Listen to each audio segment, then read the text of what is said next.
Islam yang paling kuat adalah Nabi Muhammad. Nggak mungkin orang muslim itu nggak hormat pada Nabi Muhammad. Nggak mungkin orang muslim itu diam ketika dia berhadapan dengan nama Nabi Muhammad. Kenapa? Karena nama Nabi Muhammad ini lebih penting daripada segala-galanya bagi orang muslim. Maka dipilihlah nama Muhammad. Kalau saya berandai-andai jadi orang yang marketingnya, saya akan mikir begini. Kalau gitu, kalau Muhammad doang, ketahuan dong niatan gue. Berarti gue cari yang lain lagi nih. Yang mana ya? Kalau cowok namanya Muhammad, maka kalau perempuan, Masya Allah, Maria. Bukan hanya di Katolik, Bunda Maria. Bundanya Yesus Kristus. Di kita Maryam, sama. Bacaannya Maria, Maryam, sama. Bagi kita adalah bunda suci, perawan yang tidak pernah tersentuh manusia. Dan kesuciannya ini disebut oleh Rasulullah. Artinya ini juga menyinggung kita sebagai orang-orang muslim. Penyebutan nama Maria ini berseberangan.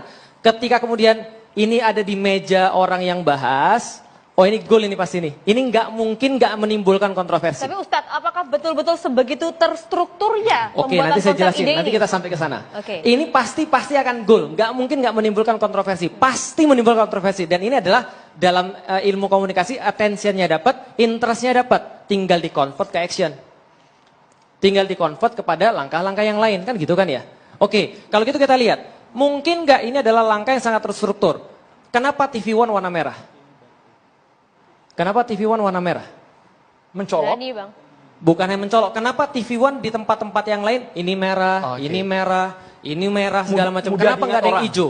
Kenapa nggak ada yang warna biru? Kenapa nggak ada yang warna kuning? Karena TV One punya namanya warna corporate. Benar kan? Sebagai manajer marketing, kita sudah brief kepada seluruhnya bahwa perusahaan itu punya value. Perusahaan itu punya prinsip. Perusahaan itu punya budaya.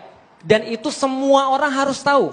Dari direksi sampai dengan tukang sapu, itu semua harus tahu bagaimana visi perusahaan, misi perusahaan, lalu bagaimana kemudian nilai-nilai yang dijunjung perusahaan, budaya perusahaan. Sehingga yang saya khawatirkan, Holy Wings ini sudah memberikan brief kepada orang-orangnya bahwasanya mereka itu pengen berhadapan-hadapan dengan sesuatu yang bersifat mainstream. Karena yang dijual mungkin sesuatu yang bukan mainstream. Mungkin sesuatu yang dalam tanda kutip berlawanan dengan agama. Maka muncul promosi kayak gitu. Artinya adalah apa? Ini adalah puncak daripada gunung es yang besar. Apa kemudian di bawah gunung es ini yang kita lihat ini? Narasi-narasi desakralisasi terhadap agama. Monsterisasi terhadap agama. Di barat sana, ketika mereka kemudian melihat agama, mereka jadi sudah bully-bulian. Karena di sana nggak ada muslim, mungkin ya walau bisawab, orang-orang Katolik di sana kenapa nggak protes kita nggak tahu. Di barat, di Hollywood itu udah lebih ngeri lagi. Mereka menganggap tindakan menistakan agama, membuli, mocking terhadap agama, atau mengolok-olok agama, ini sebagai sebuah tindakan keren dan modern. Sebagai tindakan yang intelektual. Termasuk Holy Wings, misinya sejauh itu? Kita belum tahu, maka saya jelasin dulu. Ini di luar negeri. Ada kemudian komik yang kemudian ngomongin agama. Semakin berani nyinggung agama semakin hebat. Ngomong tentang Yesus ini, ngomong tentang Yesus itu dan seterusnya. Nyobek Quran. Bahkan ada film Hollywood yang ada kitab suci agama yang lain. Terus kemudian mohon maaf dioles dengan kotoran. Dan itu ditayangkan tanpa ada protes.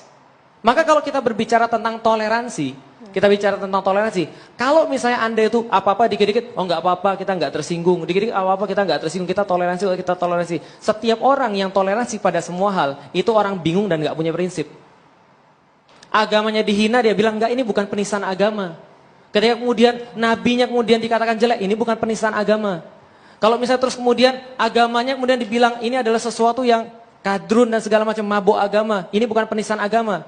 Nah ketahui orang-orang kayak gini adalah orang-orang yang bingung. Kenapa? Karena dia nggak punya prinsip. He stands for nothing. Tapi Pak Nurholis nggak bingung dong. Saya nggak ngomong. Bilang tadi bukan saya nggak ngomong agama. loh. Makanya saya katakan ini adalah apa yang kemudian saya sampaikan berdasarkan struktur yang saya rinci tadi. Oke, berarti kalau kita lihat seperti apa kasusnya Holy Wing ini, maka promosi yang kayak itu sudah mendapatkan hasilnya. Dia terkenal, viral, famous. Meskipun terkenalnya dalam tanda kutip negatif. Sudah didapat tuh. Nah, cuman kalau nggak ada yang ngomong nih, ini pasti lanjut lagi. Karena ini sudah jadi narasi. Dan narasinya apa yang dikembangkan di Indonesia adalah desakralisasi agama. Simbol-simbol agama dilecehkan. Nggak ada masalah kalau kita bertentangan dengan agama. Orang-orang melakukan segala sesuatu yang bertentangan dengan agama dianggap sesuatu yang lumrah. Nah, desakralisasi simbol-simbol agama dan monsterisasi terhadap agama ataupun segala macam yang mereka tuh pengen melemahkan fungsi-fungsi agama, ini yang justru harus diwaspadai oleh orang-orang di Indonesia. Jadi bukan sekedar kreatif kebablasan saja. Karena saya melihat ini adalah narasi besar yang harus diwaspadai sama-sama. Oke, yang kedua, saya juga nggak sepakat kalau seandainya Holy Wings ditutup. Kenapa? Karena masalahnya bukan itu. Mohon maaf, kenapa? Yang harusnya ditutup itu yang lebih besar. Khomernya yang dilarang. Ya kan ya? Mirasnya dilarang. Kenapa kemudian miras di bawah 5% doang yang diperbolehkan? Berarti mabok 5% boleh. Harusnya yang ditutup adalah peredaran miras. Berarti saya mendukung Pak Anies untuk menutup peredaran miras. Sehingga yang tadi berapa? 3.000 karyawan? 3.000. Saya dari tadi mikirin loh. Kenapa nggak ada yang mikir sih? Lah Holy Wings kan banyak tuh. Berapa cabang? 44 cabang. Kan bisa jualan air. Bisa jualan susu kedelai. Bajigur. Disebarkan seluruh Indonesia kan dapat untung juga. Bukannya katanya Pak Anies kan juga begitu. Masalah di Jakarta kita bukan perlu lebih banyak miras.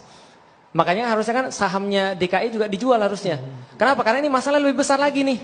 Karena masalah yang saya lihat adalah harusnya ditutup sekalian adalah mirasnya sekalian. Karena bagaimanapun juga kalau kita berbicara hukum nggak akan habis. Pakar hukum semua aja berbeda pendapat. Saya berbicara tentang etis. Kalau Anda berbicara tentang etis, maka 3.000 karyawan itu begitu dia masih kerja di Holy Wings dan masih dia jual khomer, dan masih melakukan tindakan-tindakan seperti itu, lebih kesianlah mereka. Kenapa? Hukuman sosial masyarakat itu lebih kejam dan lebih sulit daripada hukuman dari segi hukum. Nah sekarang apa sudah terjadi? Masya Allah, ini semua orang di meja ini nggak ada yang nggak sepakat loh kalau ini adalah bagian daripada penistaan. Pak Nurholis Kecuali. Tapi semuanya sepakat. Saya rasa seluruh orang Indonesia juga sama. Semuanya sepakat bahwa ini adalah bagian daripada penistaan. Minimal. Walaupun orang nggak berani ngomong, mereka pasti tersinggung. Minimal penegak-penegak hukum. Saya yakin Nabi Muhammad loh yang kemudian diomongin. Pertanyaan saya tuh sering mikir begini. Gimana kalau andaikan di hari akhir, kita tuh nggak dilihat sama Nabi Muhammad? Atau kita ngelihat beliau, kita nyari beliau, kita nggak ada. Di dunia ini, mungkin ada banyak yang bisa bantu kita. Keyakinan kita loh. Tapi setiap penegak hukum, setiap kemudian hakim dan seterusnya, dalam hati kecil mereka, saya yakin mereka pasti masih punya kecintaan terhadap Nabi Muhammad. Dan kita selalu bilang begini, hate speech lah, lalu kemudian kita bilang tentang masalah kita ini selalu intoleran lah. Ingat teman-teman sekalian, hate itu nggak bisa dipisahkan dari love. Orang yang punya love pasti punya hate, dan itu equal. Contoh misalnya, saya sayang dengan ibu saya. Karena saya sayang dengan ibu saya nggak terima kalau ibu saya itu dinistakan. Saya sayang dengan istri saya. Maka kalau dia disuit-suit sama orang, di tengah jalan tuh, saya nggak akan bilang sama dia, "Dek sabar. Yang penting saya kan sudah nafkahin kamu." Itu tidak menghilangkan gangguan yang dia terima. Dan mungkin rasa sakit hati ternyata suaminya nggak bela dia. Gitu kan ya? Saya sayang dengan bapak saya. Andaikan bapak saya itu dihina orang, dan yang hina ada 10 orang, dan saya nggak sanggup untuk bela bapak saya, walaupun saya harus kemudian kalah, mendingan saya kalah daripada saya mundur. Saya sayang dengan bapak saya, ibu saya, istri saya sayang dengan anak-anak saya. Maka saya sayang dengan anak saya benci banget sama orang-orang yang mungkin mereka melecehkan anak-anak saya. Dan asal orang-orang tahu, Nabi Muhammad dibandingkan dengan bapak saya, ibu saya, istri saya, anak saya, bahkan nyawa saya sendiri, itu nyawa kita masih terlalu murah untuk itu. Maka harusnya orang-orang ngerti. Justru karena mereka ngerti, mereka bikin promosi. Ini kan kurang ajar.